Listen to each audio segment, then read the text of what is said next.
out throughout the day. And again, roads, you question hazardous, it's about statewide risk. 3 to 4 to 5 feet deep. Roads, simply some of the east-west roads are closed here in central and southern and northern and northeastern Oklahoma. The main roads are open, but they're not good. Snow amount that needs to continue to change minute by minute. On average, it's been 8 inches in Oklahoma City. That's going to go up to at least 10, 11, maybe 12 inches by the time it's all said and done. Already 12 inches in Tulsa. But Tulsa's going to shatter all-time records. It's one of those things you might throw into the back of your car in case you get into an emergency situation.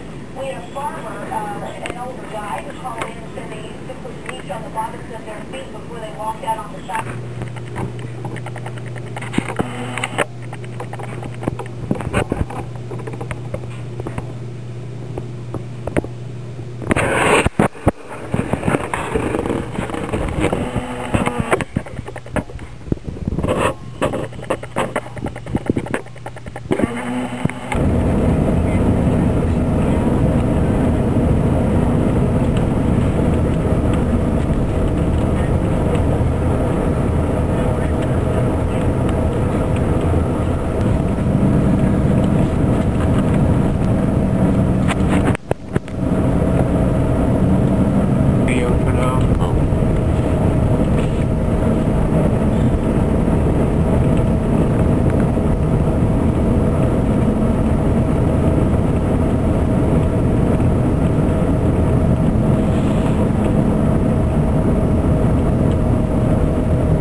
Whiteout conditions now.